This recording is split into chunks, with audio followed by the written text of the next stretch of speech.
Okay, welcome Talent House TV. It's your boy Lyrical Tongo Bia. Now, Agrada is now called, or Conform Nana Agrada is now called Evangelist this year, Udru. Yes, it's now like the jail and those things, and I help my people to change from who they were to a different personality. It was Polo in times, Agrada's time. So she's now become a full-time Christian.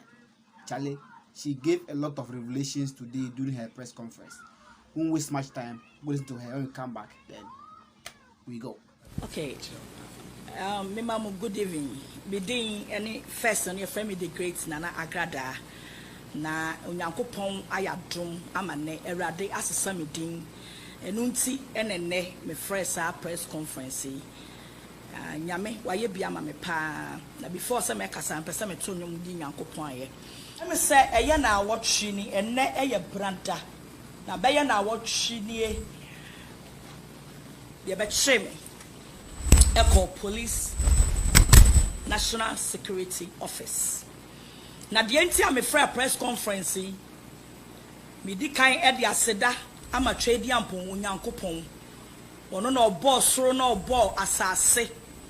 Onyankopon a eduru mmere bi na nidaso wasa eduru mmere bi na eye ya adwen sɛ ye wu awie a Bible say one of the one who to awurade so no ade nyina di boa wo mo na ya na ehwie wo mu yie sɛnɛ me da so metse ha tekramada bodue mu na moja edi afusane ewo mimu na yankan mi anka awufuo ho na bebreba mi ko mu nyina chi no se me da so metiase ne na tekrema eda bodue mu a ade a me ka kire wo wura Yesu se me da na se esanse onu nyame woni me edi ni yie papa edrumre bi na anidaso nyina sa edrumre bi enipa bebre da ne wona chichire me na eyama adwesa na mapem na eye ma adwese ba bia duru ni de na anidaso no asa but onu awurade a wo kwan to ba bia kwan nie wonu awurade a obie pono a yakatum wonu awurade a wo ma ne nsa so anipa bia ntumi enkanto fom na mi twamani na mi hye awurade na awurade ka kire me se mabawa waya so de ache anipa bebre bia danse ase Bible say ne woye mu no ye kasa ayada ye hunia ewo yemu abra na me ye programs be a friend say talking points se me hia nipa bi na me nene kasa wotie eni a me nene kasa na wotie futu a me de ma no asam aya na nipa bebre ka kira me ne sanana e wo se nyame adwuma e na wo se wo ye enkom hye bebre boba abonten asofo bebre moma prophecies na edurumre bi eye mia mi kunu wo ye sofo adodo na friend say Pastor Eric Odro Cranton and nam ne sofu pani so and sofu pani ya friend say Pastor Joseph Tre e miri be duru ya mame kopie sofu pani anim na sofu pani mame ti ase say nana adwuma Nyankopon de ama wo se be ye wa asase so eye nyame adwuma na esanse na nipa nyina anim se me ye konfo na magigi abosum de agu me fie na metia no na matumi ho asi wo se me ye konfo na maye akoma dwuma over 20 years nie na osofopani ne ka asam no a na ma hye no na ma sere esan se ba bia na akoma dwuma no edim ye duru ba niema na akomu no maye ne dim ye duru emu sika mi nya free akomu emu anija mi nya free akomu nti no sofopani ka na ma sere na eduru ba bi ama prophecies ne bobaye ema se nyina be dia dance a akabeye na wotwemienu am ye di Easter ye papa Francis Amoakwata first na so na minimu ne Freedom Chapel only my babon say the prophecy beto abonten was agrada Onyankopon so me kan kira wo say emene na so sebra be ye na dwuma na bra meti sa prophecy no in fact epeme e ma me kai na me dae na me dwenwu na me hu ye say no baby aduru no emere na so se wo se me nya adwen sakira but na eye din se me free sa akomo adwuma ni mu esan se na ma ja akomo adwuma na che na enam akomo ne so ma akomo ni mu no ma gidi bebre ma nya sika bebre ama me japade bebre ama me enipa dodo ahu me etina me gye hu me ho se na saa din ya menyen so se me gya ya koma adwuma yi de to hɔ a na mani didin na manya no ho na mani di nneɛma bi a ne manyachi but prophecy ni bae no ebo me hu na me tu anamɔ kɔ ɛyɛ me am spiritual father me spiritual father no wadi kan ahya me nkomo a na me ya madwen ya me ntanta na me ka kyerɛ ne sɛ gya me hu ni sɛ mmara na so this is the time na ɔka kyerɛ me sɛ meba sa wo bɛpa wo ho akyi no wafa Yesu dia e wo sɛ me de wo start ewura nkyerɛkyerɛ mu na me gitu mu ma ne de me hyɛ aseɛ wa bra na me yɛ akoma no dwuma ni mu bɛyɛ 1 month ni asɛm na me kan na da bia Saturday bia no na ɔde me kɔhyɛ dan bi mu na ɔkyerɛ me nyame asɛm na ɔde me wura Bible ni mu na ada etu so mienu no ɛyɛ Pastor Joseph kyerɛ pa mu ka kyerɛ me sɛ nana sɛ megye di sɛ wama wakoma no wafa Yesu dia adwo ma ho kwan ma me kɔbɔ wasu na me ma me ho kwan ɛwɔ ada ɛyɛ dwoda ɛma me papa ɛbɔ masu na ɔka kyerɛ me sɛ asubɔ yɛ chi no nsɔre bebre bɛhyɛ aseɛ amane bebre ɛbɛhyɛ aseɛ ankyɛ ɛna social media nsensɛm ɛhyɛ aseɛ ɛsansa na etwa sɛ Yesu Kristo na wowu ɛma yɛnya ni wuo ni so mfasoɔ but na wɔ sɛ Judas ɛyi Yesu ma na bra me de me kra ma Yesu na me prince yankonko bomasu na ye bomasu wie ye pɛ nsɔre started sɛ eba ɛma na fofo bia na menim sɛ me ne ɔmo na mo ɔmo dani ɔmo akyikyerɛ me ɛma nipa bia na menim sɛ mo aboa wɔmo na me hia ɔmo mo that time no ɔmo dani ɔmo akyikyerɛ me na me di so saakɔ ɛyɛ mia me sɔfo pani hɔ wɔse hwɛ onyankopɔn na eyi ne ho adi akyerɛ wo na onyankopɔn ma wahu sɛ nipa ntimi mmoa wo ɛwɔ asase so esansa wo hwɛ nipa a waboa mu bebree saa nkrɔfoɔ nas ɛna adane ɔmɔkyi akyerɛ na bra me bosu no me bosu dwoda ne fie da pɛpɛɛpɛ ɛna yɛdi Easter epu ya mu me bosu Monday prophecy ni beto abonten no ni Monday na me kɔ bosu me bosu ni Friday ɛna yɛdi Easter ti nipa dodo ano mu se me kɔ Easter nyina no me bosu ansa na me kɔ na me ba ye no man take niema serious me da niema na me hu o mani so but na me mfa nya adwuma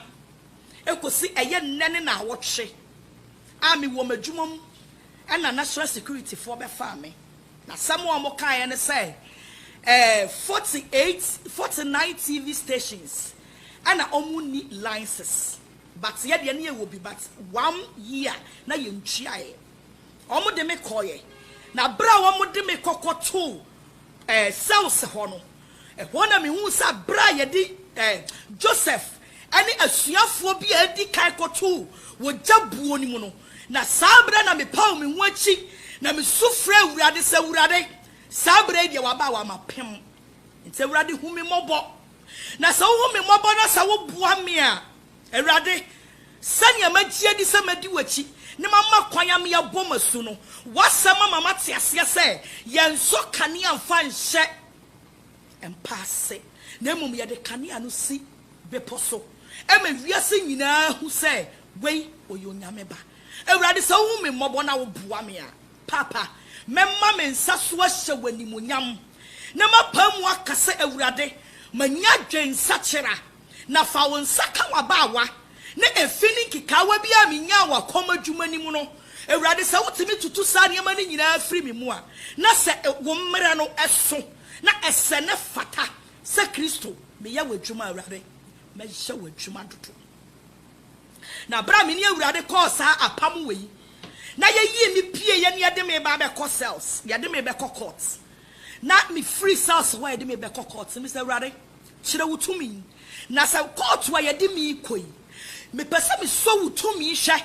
na me so wanwanwade hwe na me so wo miracles hwe awurade se wutumi ma me witness the miracle of you are me ji wasem wadi na awurade challenge am de ma woni se wutumi ma de niam ye de ato me so case ye de ato me so awurade me de aso asa na emom no se de me kogina lawyer kase nanim judge kase nanim a awurade me no mienu no me fa wo se wo na wo ye the judge pani you are the supreme of the most high God awurade wa chini wanim no nyame bia ni ho enne ba bia me day aka me no mienu ewurade ma wutumi nya adwuma se yede me kogina judge anim na se judge timi ma me fa ahodie na me beduru me fie na ma nkwa afie ase ne day ya me no kasa ewurade na me timi beduru fie na me behu me ma na me behu me kunu a papa me so me pagya me nsa hye odi nkunkun ne no nyam na bra me to sa challenge man nyame me pie free south ho na me si abonte won national head national security office ana me hu mrantie mienu se mrantie mienu bi hwehwe me na bra me sa me hu sa mrantie mienu no na ya brantia wo to nwom omane a champon abrantia wo bo ya kan say apostle tepite kum na sa brantia ne te ho na wono ani nua ampon awo bo wunya kokofu a wunya sereba na emrantie mienu ite ho na samwa omane a champon ka kire me sa nana ya ne wakuntokwa bebre ya ne wodidi atem bebre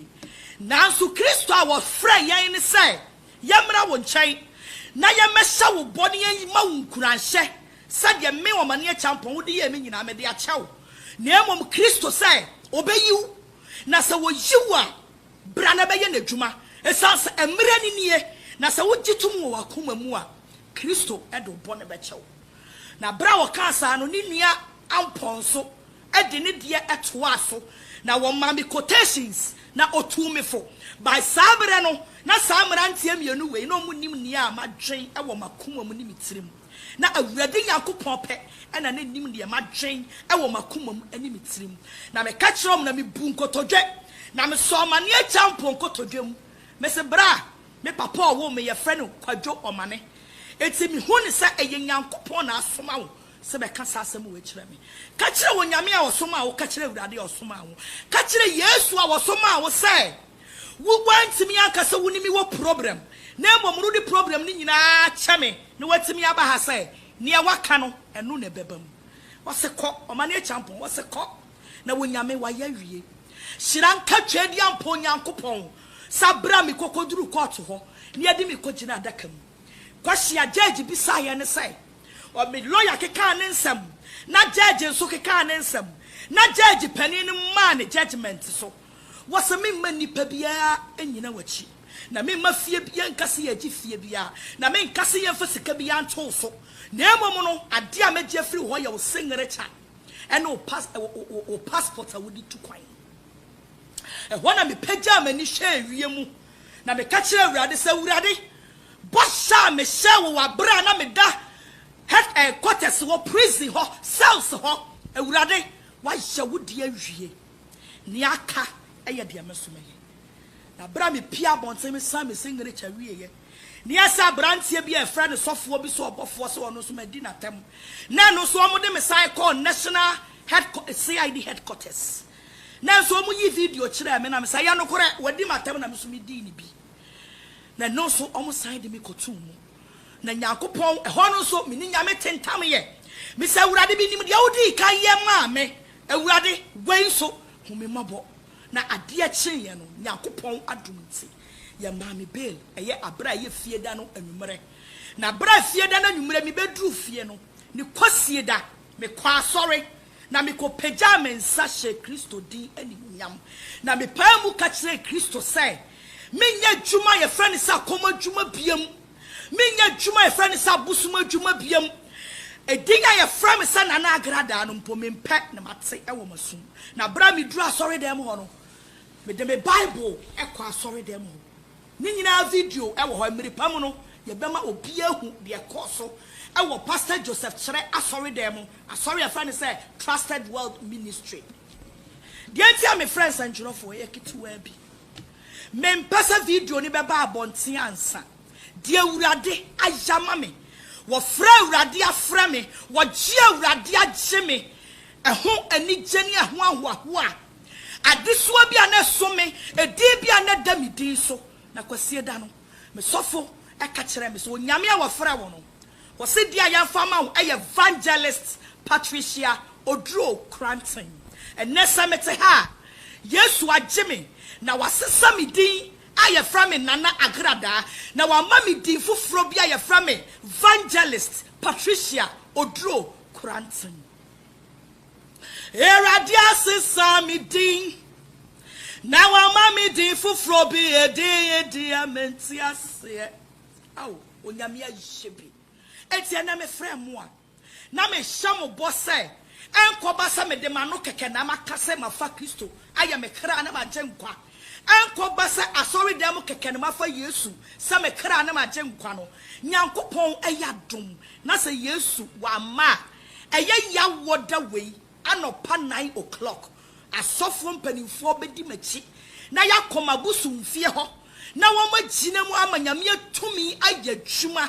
na woma yabosum ni nyina ba begu abonten na amanyankopon adom ene ni nsusuye ene nanyimonyam atimi adadi enu nti ana me frɛ mo na me wie nso ana me sanso ada enipa bebre asofo ebo mpaye ma me enipa bi a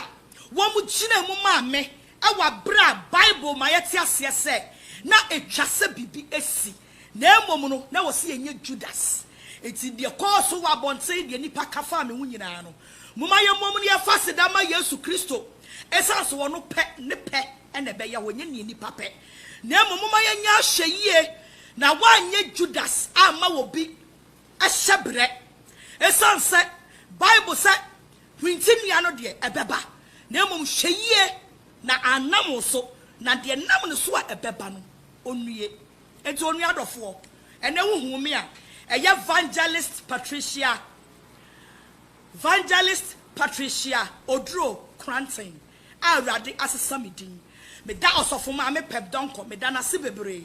said mpai bomu ni bibia mu na konchi mu na ode agira machi ama nnema behu me kuro ne me ma me san so da ye me a me lawyers akese o mu gira machi Yakupon shiro mu bebre. Me sanso daye mia me sofu pani.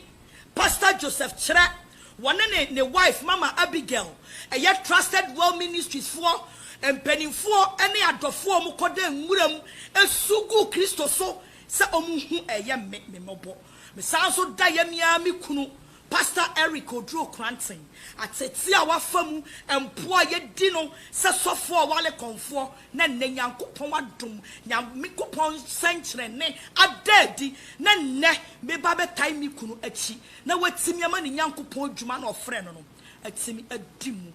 amankrado me dana se bebre abroche no wo Umpaye the first time any amankrado kasaye was nana the enti ama ben won say ada me sorry amete said na agrada afa Bible and na amai who dreams are coming true also for mama pep donko who dreams are coming true me da obi ase erade ayebi me da obi bia ase mo amugina mame adofo obi bia mpanimfo bebre Onyankopon enhyira mu nyina me workers enipa omo anyimi ama esansa yese osono tofom a obi aka ne ope but ne nyina mu no eyawrade ne ma ho kwan Bible says ono amma ho kwan a onipa bia ni tumi wone maso enti ade bia besi wa brabo mu bia no mimi gidi a menim wo Kristo mu say eyawrade na ama ho kwan me do obi bia se konkonsa empire for Minya bema BJ, minya bema Prince, Amankado, also from Mame Pep Donko. Me workers, me manager, Enoch, Munina, minya bema Peter, Unyamin Shrow, baby, our water, Peter Noche, Unyamin York, me fancy funina, me damase, and I'm on pie bar, and a bimusa yeni di, a bimusi intimina, me damase, but Mumma Moninye, said Bibia and Sia, Bibi soon to me, me damase. Anyway, you all heard her. She's now called Evangelist Patricia Odro Cranton. I didn't even know that her husband self was a pastor. I didn't even know she was even called Patricia. Now that she has changed from comfort to evangelist, we now know her real name. Hey, Chalegana the B. Anyway, because of Agrada, I dey go set my own church there. You understand? Yeah, man. Okay, thank you. So your boy Leka Tongo Bia. Don't forget to subscribe, like for more and more updates from Talent House TV.